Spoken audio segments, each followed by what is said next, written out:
Assalamualaikum warahmatullahi wabarakatuh. Saya Nurul Husna Hikmawati dengan NIM T20187100 dari kelompok 2. Di sini saya akan mempresentasikan tentang Nur Aldin Al-Raniri.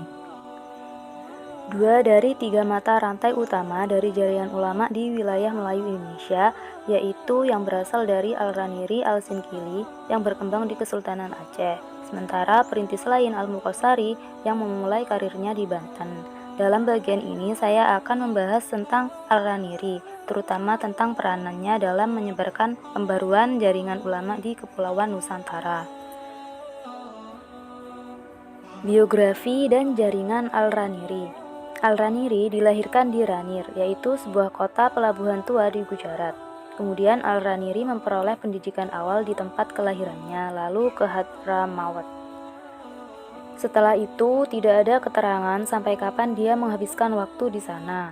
Tapi kemungkinan besar dia langsung pergi ke Haramain, karena dalam pandangan Al-Hasani dia berada di sana pada 1620 atau 1621 untuk menunaikan ibadah haji, sehingga dia menjalin hubungan dengan murid-murid dan jamaah haji Jawi sebelum kembali ke Gujarat. Tidak ada informasi kapan Al-Raniri melakukan perjalanan pertama dan menetap di wilayah Melayu. Pada tahun 1637, dia tinggal di Kepulauan Nusantara dan mendapatkan jabatan Syekh al-Islam di Kesultanan Aceh pada tahun yang sama. Setelah memperoleh posisi kuat di Istana Sultan Aceh, Al-Raniri melancarkan pembaruan Islamnya di Aceh. Dari sudut pandangnya, Islam di wilayah Aceh ini telah dikacaukan oleh kesalahpahaman atas doktrin Sufi, yaitu Wujudiyah. Al-Raniri sendiri memegang doktrin Asy'ariyah. Secara umum dia dikenal berafiliasi dalam Tarekat Rifaiyah, Aidarusiyah, dan Qadariyah. Al-Raniri kembali ke kota kelahirannya pada 1644, sebagaimana disebutkan dalam catatan pada akhir karyanya Jawahir al-Ulum fi Kashfi al-Ma'lum.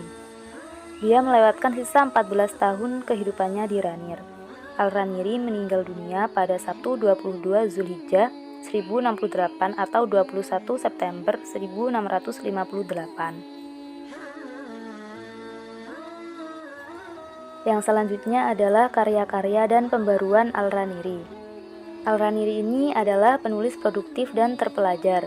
Menurut berbagai sumber, dia menulis tidak kurang dari 29 karya. Tetapi tidak semuanya ditulis semasa karirnya 7 tahun di Aceh. Salah satu karyanya yang banyak ditelaah adalah Al-Sirat Al-Mustaqim. Karya-karyanya kebanyakan membicarakan tentang tasawuf, fikih, hadis, sejarah, dan perbandingan agama. Karena dia banyak menulis kalam dan tasawuf, Al-Raniri menganggap salah satu masalah dasar di kalangan kaum muslim Melayu Indonesia adalah aqaid atau landasan keimanan. Al-Raniri menekankan pentingnya syariat dalam praktik tasawuf dengan menulis Al-Sirat Al-Mustaqim di tanah Melayu. Dalam karya ini, dia menegaskan tugas utama dan mendasar setiap orang muslim dalam hidupnya. Dengan menggunakan garis besar yang telah dikenal dalam sembarang buku fikih, dia secara rinci menjelaskan berbagai hal yang menyangkut wudhu, sholat, zakat, puasa, haji, kurban, dan semacamnya. Dalam karya polemiknya, dia gencar menuduh pengikut Wujudiyah sebagai sesat dan mempercayai banyak Tuhan. Sebagai akibatnya, mereka dihukum mati jika tidak mau bertaubat.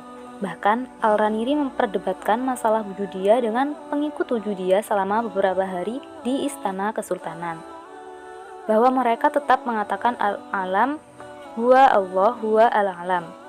Sehingga Sultan menyuruh mereka bertaubat, tapi itu sia-sia. Maka dari itu Sultan menyuruh dibunuh dan dibakar buku-buku mereka di depan Masjid Besar Banda Aceh.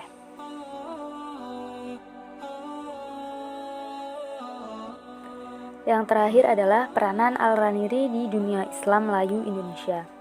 Al-Raniri adalah orang yang bermartabat tinggi. Dia terutama adalah seorang sufi, ahli teologi, dan faqih atau ilmu hukum.